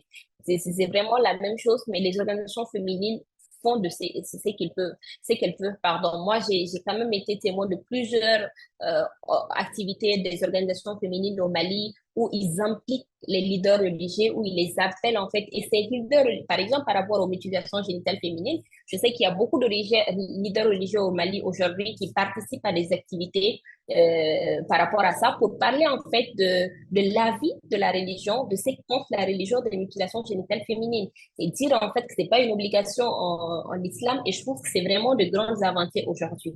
Maintenant, par rapport à l'héritage, alors sauf erreur de ma part, je pense que il y a 2 ans, il y a 2 ans ou juste l'année dernière, je pense qu'il y a une tentative de vote d'une loi en fait contre les PBG au Mali qui est tombée à l'eau justement pour ces questions d'héritage-là. Parce qu'il y a eu beaucoup de bruit par rapport à ça et ça a vraiment fait la question en fait, sinon je pense que personne n'a soutenu le ministre en charge qui a porté à l'époque cette loi-là. Malheureusement, les gens ont eu peur, les gens se sont... Moi, personnellement, j'ai accusé énormément d'organisations féminines. Je me suis dit, mais attendez, vous luttez et après, c'est pour lâcher votre ministre comme ça. Et il faut reconnaître que c'est très difficile. Les religieux ont un grand poids dans nos pays et c'est malheureux, si je peux le dire comme ça. C'est vrai qu'ils ont leur rôle, mais je crois que leur rôle n'est pas dans la gestion du pays, n'est pas dans la politique ou quoi que ce soit, en fait. Leur rôle doit être tout autre. Mais malheureusement, dans nos pays, c'est tout le contraire. Les religieux se mêlent vraiment de la politique, de la gestion du pays et de certaines décisions. C'est malheureux. C'est malheureux. J'espère qu'on va arriver à un changement de comportement et je demanderai surtout aux organisations féminines de continuer en fait dans cette sensibilisation de ces leaders religieux-là. C'est peut-être pas des personnes qui sont forcément en fait méchants ou qui veulent le mal coûte que coûte, mais qui souvent n'ont pas les bonnes informations, n'ont pas la bonne compréhension des choses. Et c'est comme ça, en fait, que ça va de travers et qu'on n'arrive pas à atteindre nos objectifs. L'idéal, c'est de discuter avec eux de la meilleure des manières et pouvoir les convaincre à nous aider dans cette tâche parce que c'est une tâche en fait qui doit être faite ensemble. C'est pas seulement une partie, mais toutes les parties doivent se mettre ensemble pour pouvoir arriver à un consensus, pour pouvoir arriver à une solution durable. Ouais, merci beaucoup à nouveau. Question délicate, mais je pense que c'est vraiment important effectivement d'avoir votre avis là-dessus. Est-ce qu'en termes justement peut-être de réseau, de coalition, est-ce que vous travaillez, vous appartenez à des coalitions plus larges d'organisations justement féminines ou pas, en tout cas sur d'autres sujets que le changement climatique, de manière à ce que sur des questions spécifiques et importantes comme le droit des filles et des femmes, vous puissiez avoir vraiment, disons, un mouvement plus important. Il y a eu au Mali, notamment quand même, il y a une nouvelle constitution. Je n'ai pas l'impression qu'il y a eu beaucoup de débats sur, par exemple, cette question de la place et des droits des filles lorsqu'il y avait, disons, c'est l'élaboration de cette constitution-là. Est-ce qu'il y a aujourd'hui, voilà, une coalition un peu grande, disons, qui est mobilisée sur ces questions? Je pense qu'il y a des coalitions. Personnellement, je n'en fais pas partie. C'est vrai que au-delà des questions climatiques, comme vous l'avez dit, en tant que citoyen, il est important aujourd'hui en fait que je m'intéresse aux questions politiques du pays. Donc au-delà de la société civile, du réseau, j'évolue également dans une organisation citoyenne mais à but politique. Mais surtout, en fait, nous, c'est plus, en fait, l'implication de la jeunesse même sur les questions politiques, de manière générale. Pas que les filles et les femmes, mais aussi les filles et les femmes, parce qu'on essaie, en fait, d'impliquer, d'amener, en fait, beaucoup de femmes à se joindre à nous, à se joindre à notre cause. Et notre objectif, c'est de surtout former, en fait, la jeunesse. Qu'on n'ait pas juste une jeunesse qui suit, en fait, des gens. Qu'on n'ait pas qu'on n'ait pas seulement une jeunesse qui ne sont, comme vous l'avez dit, la nouvelle constitution. Malheureusement, vous allez voir qu'il faudrait juste qu'une personne sorte et une foulée de jeunes vont sortir derrière cette personne et qui ne comprennent en rien, en fait, la constitution qui n'ont jamais lu la Constitution, mais tout simplement parce que c'est cette personne et que j'ai foi en cette personne qui dit d'aller voter ou d'aller être contre la Constitution, je vais le faire. Et nous, en fait, notre objectif, c'est de sortir de cela, en fait, au niveau du Mali. On est une jeunesse consciente, mais surtout une jeunesse formée. On est une jeunesse qui sait ce que la démocratie, qui sait ce que la politique, qui sait ce que le rôle, en fait, des jeunes dans la politique, et qu'on ne soit pas là juste pour courir et suivre les gens, mais qu'on ait des convictions et qu'on se bat, en fait, pour ces convictions-là. Et je pense que le changement doit venir de là. Et ça, c'est vraiment général. Et je félicite d'ailleurs le Sénégal, en fait, pour l'élection du jeune président avant-hier. Franchement, moi, j'étais très contente. J'ai mis sur mon statut plusieurs fois que je vais aller au Sénégal. Et je pense que c'est en fait ce genre de changement dont on a besoin. Je ne dis pas en fait qu'il y ait tout le temps en fait des jeunes au pouvoir. C'est vrai que c'est ce que nous voulons, mais c'est pas ce que je clame en fait moi aujourd'hui, mais des jeunes avec une conviction, des jeunes avec un programme pour leur pays, qui savent en fait pourquoi ils veulent au pouvoir et qui se battent en fait pour cette conviction-là, mais qui ne sont pas des suiveurs. Et moi, c'est vraiment sur cette notion-là que je veux aujourd'hui que la jeunesse comprenne. On ne doit pas suivre des gens juste pour les suivre. On ne doit pas suivre les gens juste pour de l'argent parce qu'on m'a donné 5 000 francs pour prendre de l'essence ou quoi que ce soit. Non, que je suis par conviction, que je sache en fait que cette personne est un bon leader, que cette personne a un programme, un projet de société et peut aider aujourd'hui mon pays. Et voilà, je parle beaucoup, hein. Non, non, c'est justement l'illustration de votre engagement et je crois vraiment que c'est très important, y compris pour nos participants, des jeunes et des moins jeunes qui nous suivent de différents pays, justement de voir qu'il y a cet engagement aujourd'hui et que parfois ça produit des résultats. Vous venez de mentionner le Sénégal, comme je l'ai fait aussi en introduction de ce webinaire.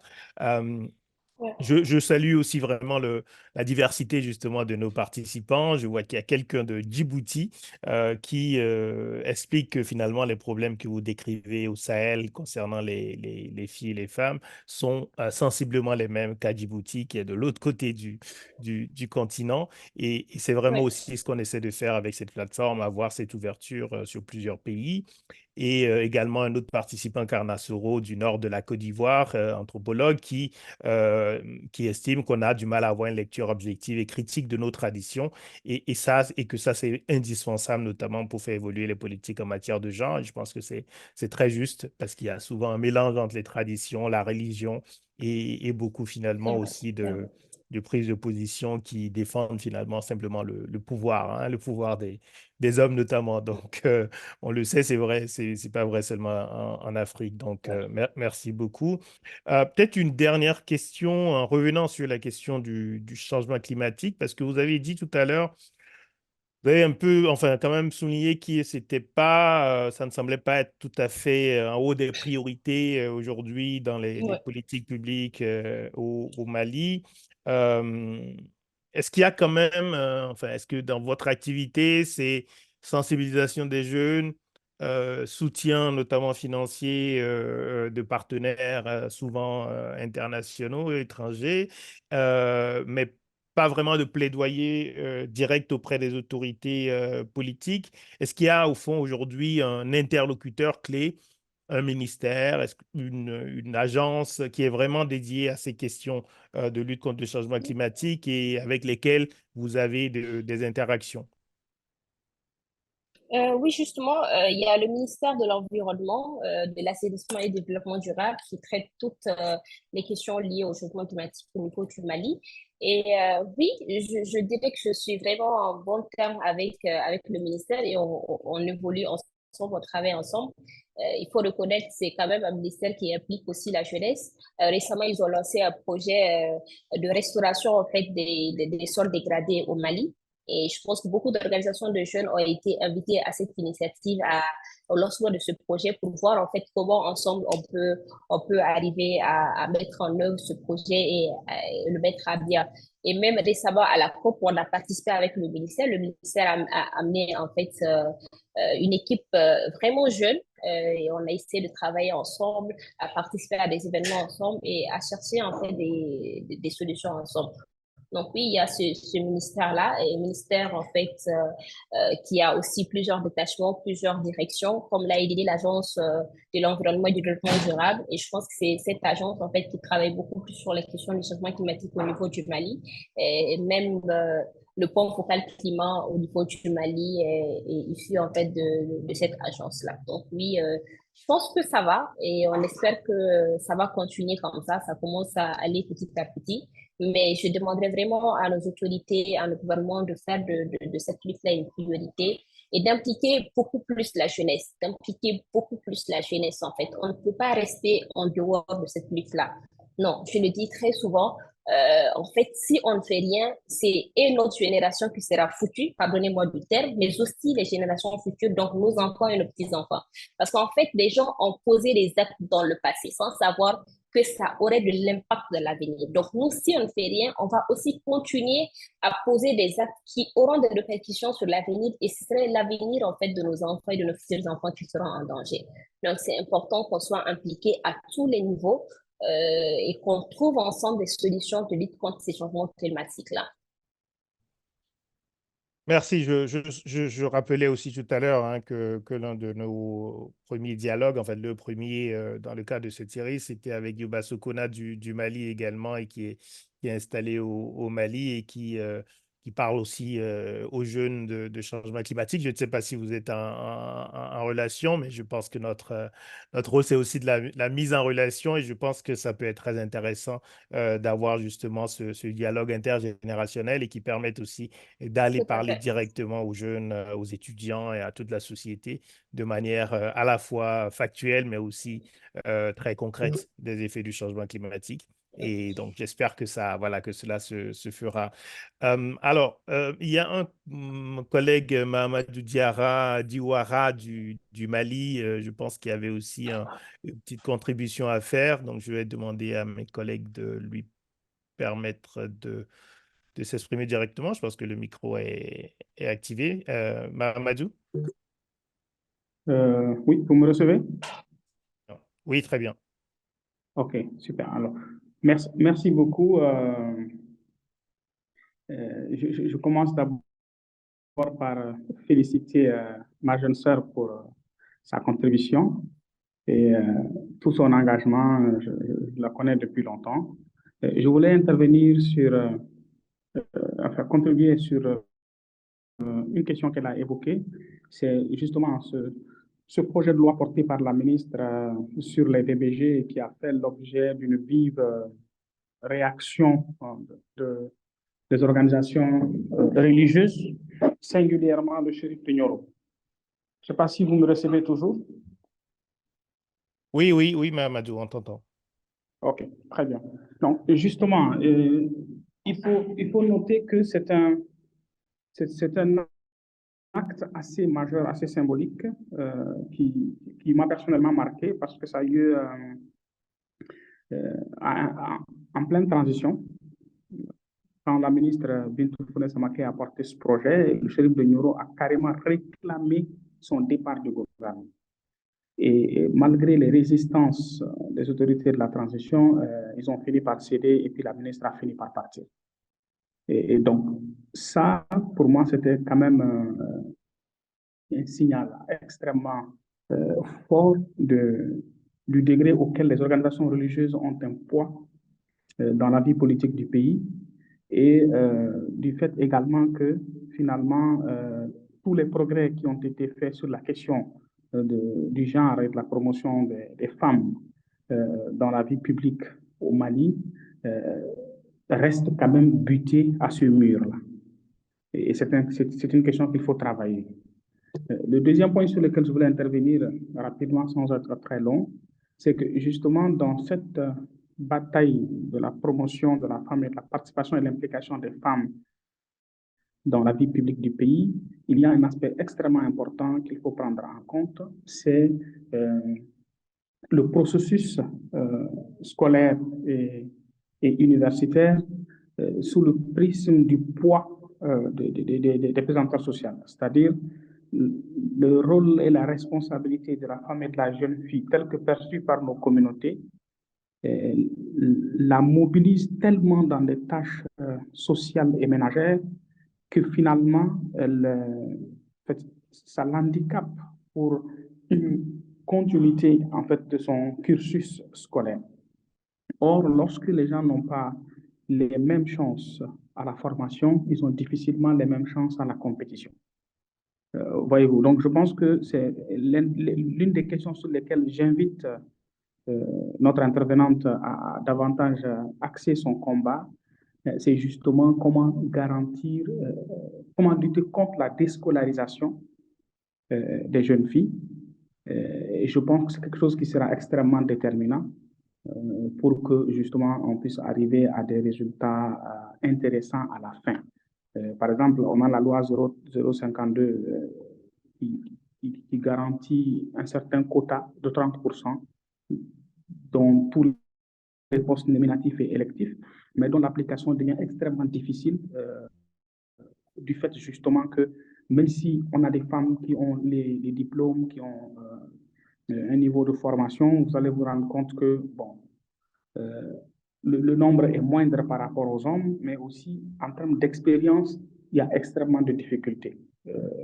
Et ça, c'est lié justement au poids représentant social sur les femmes, qui rend difficile la viabilisation, sinon l'applicabilité de certaines dispositions de droit qui sont à leur faveur. Et en dernier ressort, je vais juste l'appuyer dans son dernier développement relatif à l'engagement, à la nécessité d'engagement des jeunes en politique et autour de projets et d'une vision pour le pays. Et je pense que justement, l'avènement de la 4e République avec la nouvelle constitution qui a été promulguée ouvre justement une fenêtre d'opportunité pour que la jeunesse s'organise autour d'une vision pour le pays, autour d'un projet, davantage autour d'un projet qu'autour d'un homme. Et je pense que elle fait partie des acteurs qui peuvent jouer un rôle on va dire dans cette émulation-là. Voilà. Donc, voilà un peu les points que je voulais évoquer. Je vous remercie. Merci beaucoup, Mahamadou, et merci d'avoir effectivement rappelé aussi cet épisode spécifique. Je crois que c'est une loi sur les violences contre le genre, effectivement, qui a été bloquée, qui aboutit au départ d'une ministre. Et c'est vrai que c'est assez significatif peut-être de la question que j'abordais tout à l'heure, effectivement, sur voilà, l'influence de certaines, pas toutes, mais de certaines autorités religieuses. Je ne sais pas si Zainaba avait un commentaire peut-être par rapport à l'intervention de Mahamadou Diawara. Non, je voulais juste remercier mon grand frère pour la contribution. C'est comme il a dit, on se connaît depuis très longtemps et on a eu à travailler ensemble. Donc, merci grand-père. C'est quelqu'un pour qui j'ai énormément d'estime et qui fait énormément pour le Mali. Merci. Et pour l'Afrique aussi, hein, il faut le dire de manière générale. Merci beaucoup. Alors, j'avais promis voilà, de ne pas vous garder trop longtemps aujourd'hui et de ne pas trop déborder sur l'1 heure et demie que nous avons consacrée à cette discussion.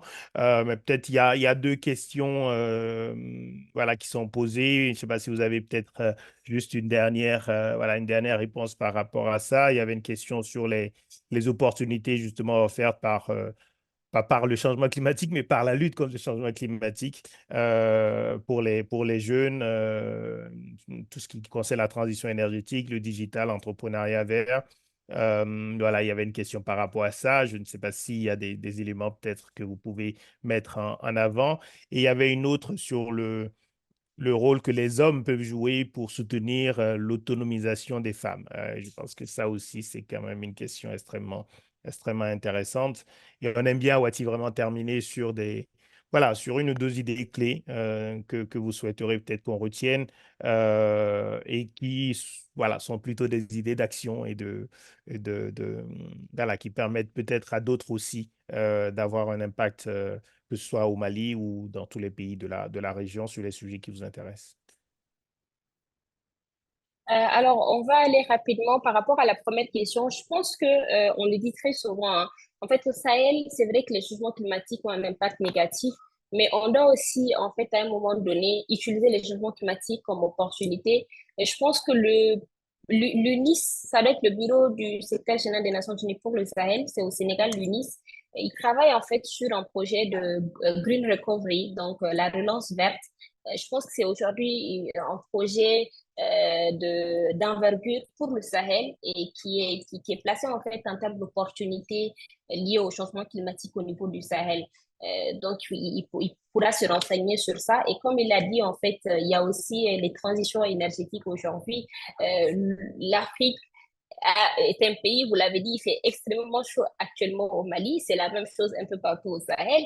On a un soleil pas possible et au lieu de se plaindre un peu de ce soleil-là et au Mali être dans des problèmes d'électricité, on peut en fait l'utiliser à notre avantage et utiliser en fait le solaire au lieu de l'électricité et qui a d'ailleurs un impact négatif sur le climat. Donc il y a tellement de projets en fait dans ce sens-là qu'on peut développer et pour pouvoir, en fait, utiliser les changements climatiques, justement, les effets des changements climatiques, justement, comme opportunité au niveau du Sahel, au lieu que ça soit que des problèmes et qu'on soit là qu'à se plaindre, en fait, au niveau du Sahel, qu'on est impacté, on peut l'utiliser en notre faveur. Alors, le rôle des hommes dans l'autonomisation, je vais dire qu'il faut déjà soutenir les femmes, c'est important.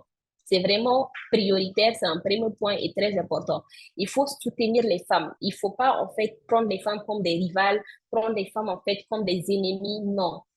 Pour aider les femmes, il faut les soutenir, en fait. Il faut les soutenir déjà moralement et si vous pouvez financièrement, en fait. Vous l'avez dit, économique, on l'a dit, il faut mettre, en fait, il faut que les femmes, en fait, aient des activités régénératrices de revenus. Donc, des activités en fait qui régénèrent de revenus, qui régénèrent en fait de l'argent pour elles. Donc en tant que comme aujourd'hui, on peut les soutenir en ce sens-là, on peut les soutenir à mettre en place des petites activités qui peuvent les aider en fait à se développer. Donc c'est très important et je pense que c'est ça le rôle aujourd'hui des hommes. Soutenir les femmes et à tous les niveaux. Il faut vraiment les soutenir dans cette crise-là. C'est très important. C'est vrai qu'il y a une certaine mentalité, mais imaginez en fait une femme qui en fait a été éduquée dans la famille à être que la femme au foyer et qui vient dans son foyer, mais là c'est son mari qui essaie de l'éduquer à être pas seulement une femme au foyer, mais aussi une femme qui a des activités, une femme qui doit sortir, une femme qui doit en fait travailler et s'épanouir pas que dans le foyer, pas qu'en préparant, en faisant la cuisine, pas qu'en élevant des enfants. Donc, c'est important, en fait. Les hommes doivent soutenir aujourd'hui les femmes et je trouve que c'est le plus important et c'est ce que vous devez faire pour nous, les femmes. Merci beaucoup. Alors, pour des raisons d'équité, j'avais vu Dame Sek tout à l'heure, un des participants qui avait levé la main. Ensuite, elle a disparu. Mais je crois qu'il est toujours là. Alors, s'il a toujours une question, je lui donne quand même l'opportunité de la poser pour clore cette discussion. Dame Sek? C'est un plaisir de voir mes aînés participer au webinaire. Dame Sek, c'est aussi un Ah, c'est aussi, aîné. Je suis d'accord, très contente bien. de... Oui. Très bien. Alors, oui, Merci beaucoup. allez-y. Bonjour à tous et à tous. Vous, Allez-y. Mhm. vous me recevez? Oui, très bien, allez-y. On Tout vous d'abord, je écoute. voudrais commencer à remercier vraiment notre présidente, Zénaba, c'est la vice-présidente du mouvement engagé, mouvement Génération Engagée. Donc, vraiment, j'ai suivi avec beaucoup d'intérêt ces interventions. Là où je voudrais, en tout cas, intervenir, c'est au niveau surtout des religieux. En tout cas, c'est vraiment un secteur où j'ai vécu plus d'une vingtaine d'années et je sais comment ils reçoivent ou encore ils orientent ces idées qui sont généralement considérées pour eux, en tout cas pour les religieux, comme des idées des Occidentaux qui veulent détruire la société africaine, la société malienne en général.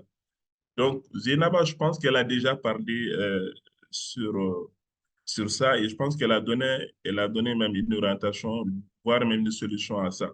Et la plupart des cas, et c'est la façon dont ces thématiques, en tout cas ces problèmes sont expliqués aux religieux. En tout cas, je pense que c'est à travers ça qu'on pourra vraiment beaucoup percer sur ces thématiques-là. Parce que la façon dont ces ONG féminines expliquent les problèmes aux religieux, immédiatement on a l'impression qu'en réalité, c'est à travers des fonds occidentaux qui font ces activités. Donc, en réalité, c'est des activités qui n'ont pas de sens ni aucun intérêt, alors que tout le monde sait que le danger est là et ça persiste. Donc, je pense qu'il va falloir que ces ONG féminines changent en tout cas la façon dont ils doivent,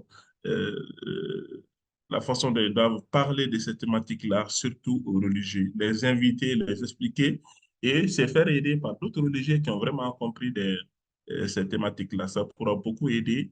Et au-delà de ça, je pense que les jeunes aussi se retrouvent sur pas mal de plateformes, hein, les réseaux sociaux, des TikTok, des Facebook.